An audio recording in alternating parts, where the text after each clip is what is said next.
Good morning, good afternoon, good evening, everybody. Welcome back to the channel and welcome back to the CWS Season 4, Episode 15. My word, we are on 15 episodes of Season 4. What the heck? So, we are back in the world of total non-stop action, or TNA for short, as we check out the very first Lockdown pay-per-view, a show based entirely on matches inside of a steel cage. This is actually quite interesting, I'm not going to lie, people. So, our opening contest is Sonny Siaki and Apollo taking on Chris Candido and Lance Hoyt. So, let's not waste any more time and get to this matchup. So, we just had Apollo and Sonny Siaki versus Chris Candido and Lance Hoyt in our opening contest of the match. But there was a pre-show match. It was Free Life Crew's Conan and Ron Killings defeating David Young and Lex Lovett and the Naturals in a three-way tag team match. So there you go, just for the accomplishonists out there in the world. And yeah, this opening contest was weirdly... Okay, so it was a bit weird. Candido suffered an injured leg during this match. It was apparently due to a drop kick by Sonny Siaki. It wasn't caught on camera. Candido was taken to the back. It would require surgery. He had a operation on April 25th. Plates, screws and pins placed in his ankle to fix the problem. He suffered a dislocated ankle, a broken tibia and a broken fibula that required the surgery.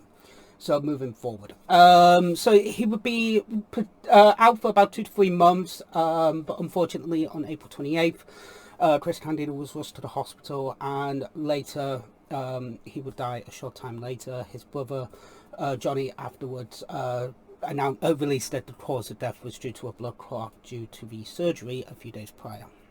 So the TNA released a public statement on April 29th regarding the subject. TNA did pay tribute to Candido at the end with a memorial on the April 29th edition of TNA Impact.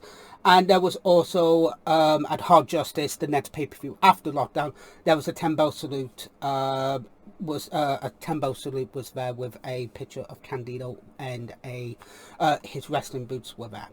So also a portion of lockdown DVD sales went to Chris Candido's memorial fund that was donated by TNA. So a very classy move by TNA indeed.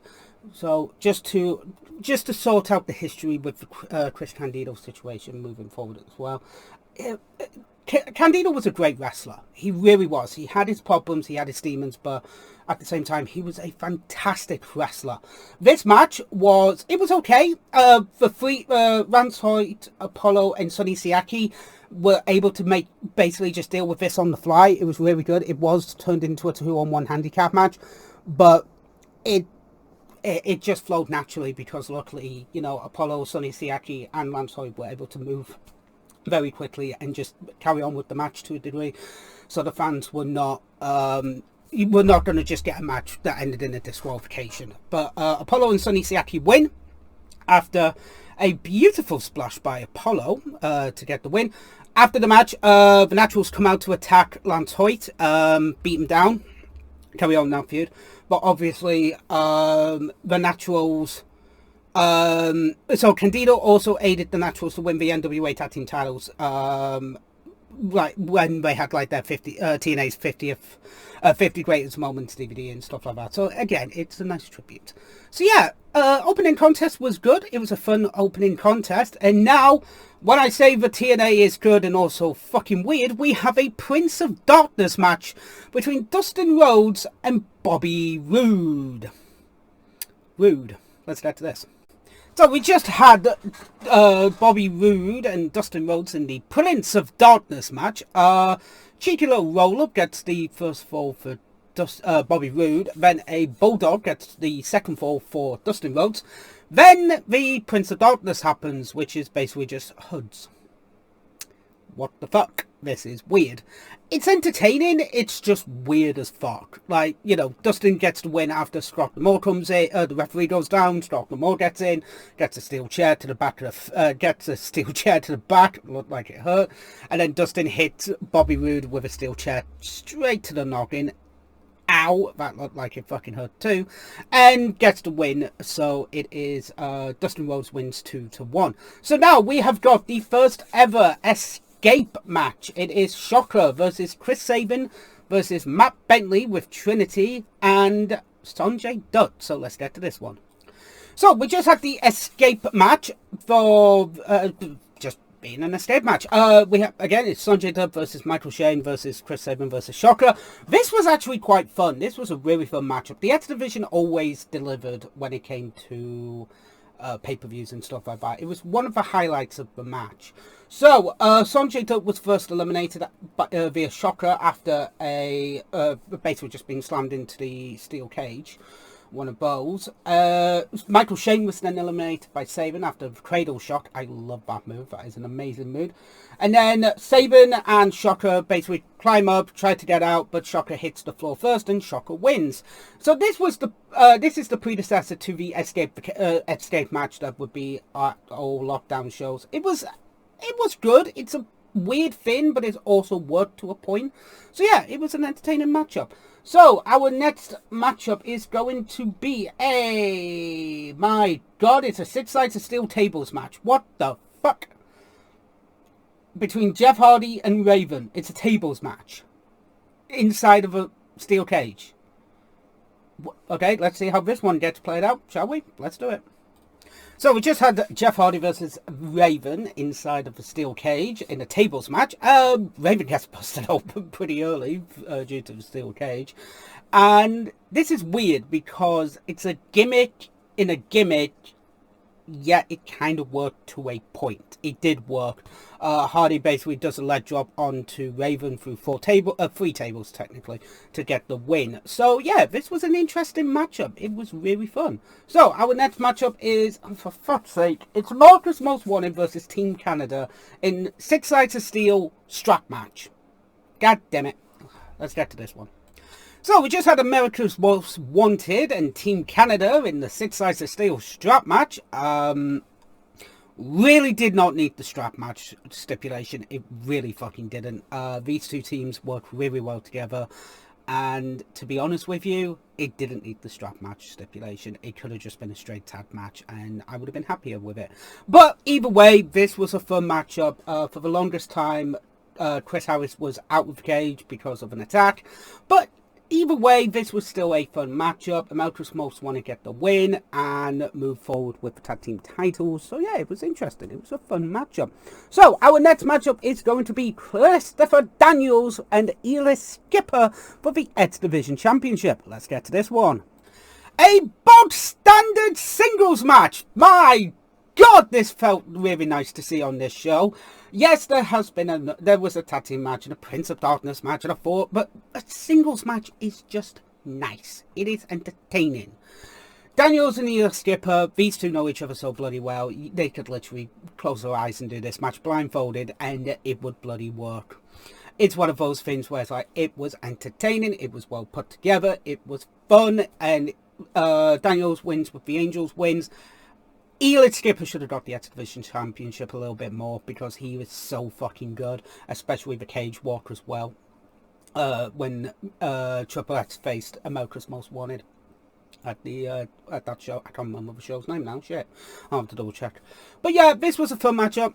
You know, Daniels wins, so yeah, all good. Right, we now have Team Nash, which consists of BG James, DDP, and Sean Wortman.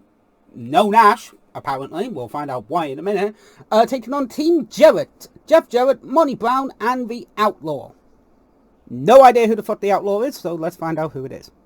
So we just had the Lethal Lockdown match, the very first Lethal Lockdown match. We had BG James, DDP, and X-Pac taking on, well, Sean Wortman taking on Jarrett, Monty Brown, and the Outlaw, better known as Kip James.